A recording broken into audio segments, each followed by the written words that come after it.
As you can imagine, it wasn't an easy task to get these men to come up here and share their stories. It's not an easy thing to do. Our next presenter is going to talk about one of the hardest things to live with in prison, a sentence of life without the possibility of parole. This topic is very close to my heart because for the first 8 years of my incarceration, I had a sentence of life without the possibility of parole. Although he is only one person, he speaks for many of us who have lived under the crushing weight of those 4 little letters, LWOP. Please welcome my friend, Art Longworth.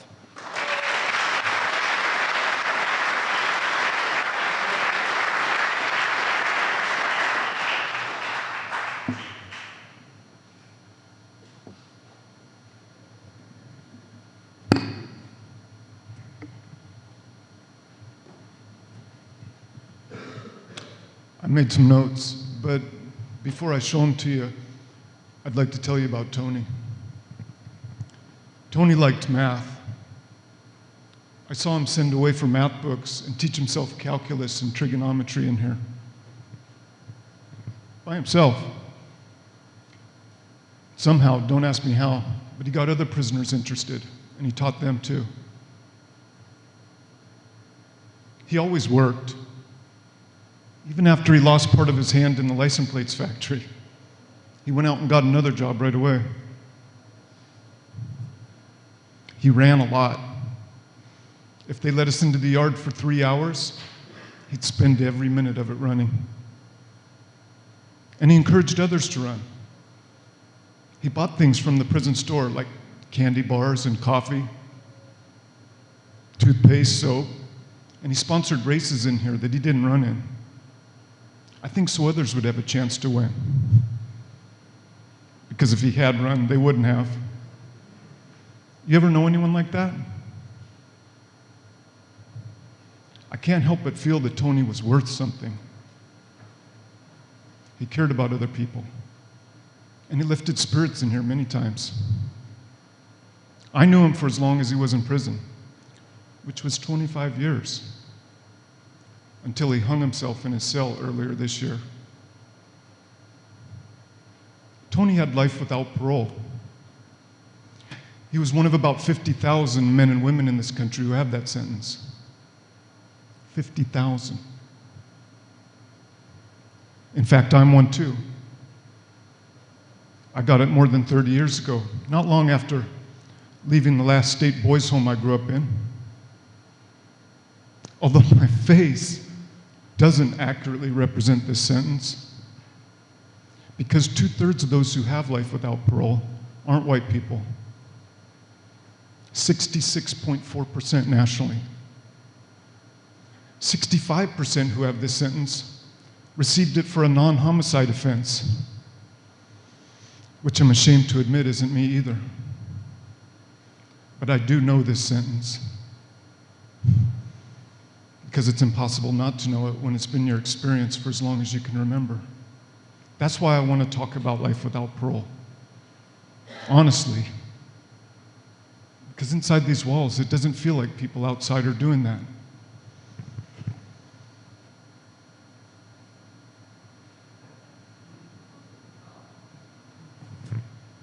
Our legal system defines life without parole as non-capital. In other words, no different than any other prison term. So courts uphold life without parole in ways the US Supreme Court prohibited for capital punishment more than 40 years ago. This means that life without parole can be, and is in this state, handed out as a mandatory sentence that no judge or jury has any say over. And life without parole cases, they don't get the same kind of representation as cases the court does recognize as capital. It's not even close. A well-off shoplifter in this state can get better representation than a poor person facing a life without parole sentence. There's a lot wrong with that. But I think the root of the problem is the hypocrisy of a legal system that holds the actions of those it judges to a different standard than it holds its own. Now, I know that's hard to grab onto like that, but try to follow the line of thought. I think it's important.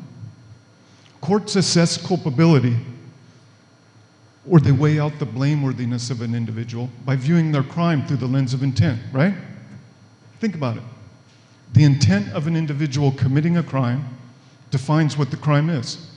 Often it's the difference between first degree or second degree or a different charge altogether. It's a fundamental principle of law. It doesn't make sense that a sentence issued by a court isn't viewed through the same lens. And when the intent behind a sentence changes from allowing for the possible reform of an individual to his or her death in prison, when that's specifically what you send someone to prison to do, to die here, how is that sentence not fully capital?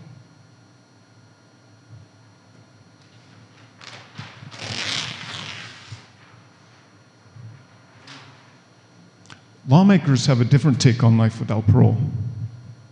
In fact, it was politics that created this sentence. In 1972, state legislatures across the country enacted life without parole statutes. It was in response to a nationwide moratorium on the death penalty. Our state was no exception.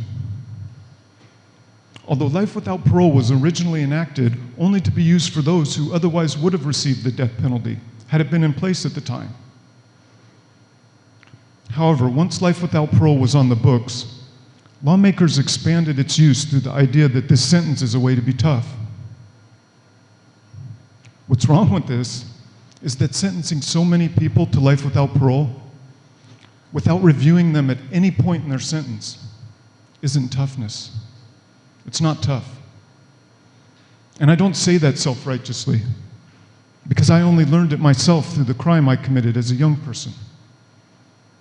Not having compassion, not caring about any human being, no matter who they are, or how much you feel you're angry at them, or you think you hate them, or whatever. None of that's toughness.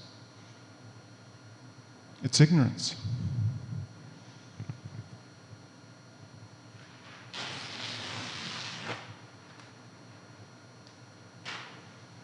Enmeshed in politics is the national campaign to abolish the death penalty. Although death penalty opponents seem to derive their understanding of life without parole from the courts, because they endorse this sentence as something less than execution. Their campaign promotes life without parole as a safe and just alternative, a mercy. Maybe death penalty opponents are misled by the term life. I assure you, if you shared this experience with us, you would know that life without parole is not life. In fact, that's exactly what it isn't. And promoting societal acceptance of life without parole legitimizes death in prison as a practice and has repercussions beyond this sentence. It supports all death in prison sentences. And frankly, it frames them as a condition that isn't so bad. Know that this kind of sentence is inhumane. It's torture in the eyes of the rest of the world. For that reason, the international campaign to abolish the death penalty doesn't support it. A campaign that does support it, even in the face of such racial disparity, grates against the history in this country behind the term abolition.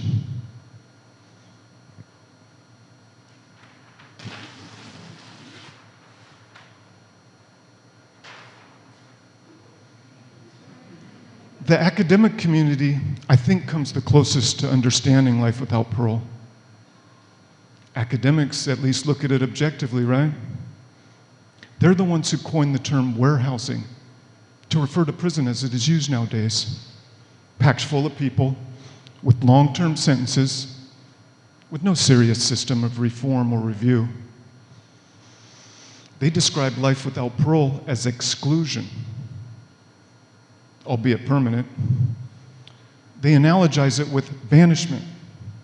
You've heard of that before, right? Banishment? It's a punishment from way back, from the old world. It predates incarceration. But academics don't quite have it right either. I mean, the term warehouse isn't accurate because a warehouse doesn't harm or destroy what it stores. It doesn't cause the product inside it to become less useful or compatible with society. This does. Neither is this mere exclusion. Prison in the US isn't a place where you go and merely do time. There's nothing passive about it. It's an active, aggressive form of punishment. Maybe you don't see this from outside. And maybe that's what the walls and fences around prison have come to be used for, to keep you from seeing that bad things happen to people in here as a matter of course. In reality, doing time is getting used to watching people be harmed and destroyed in front of you. We become hardened to it in here. I guess because we really don't have any other choice. We steel ourselves against it as a means of continuing to eke out our own existence. But that doesn't change what this is. No modern society has prisons as harmful as ours.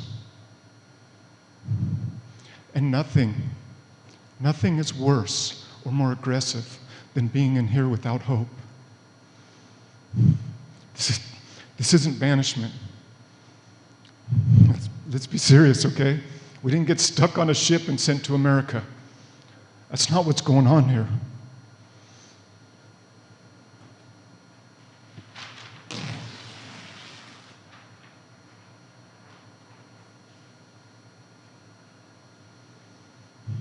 So what is life without parole? Not what institutions or individuals outside the experience say it is, but what is it really? I can tell you that none of us who have this sentence got it for nothing. And because of that, because of the crime I committed, I'm not up here to advocate for or against this sentence. My intent is to relate it, to try to convey it to you, so you can decide for yourself whether or not you think a state institution should be doing this. Or at least if it should do it to so many people.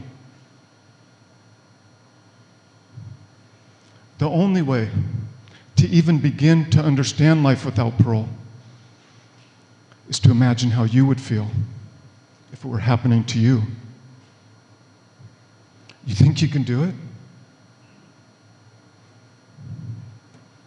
For anyone who's willing to try, let me describe for you what you would experience. Life without parole is hopelessness.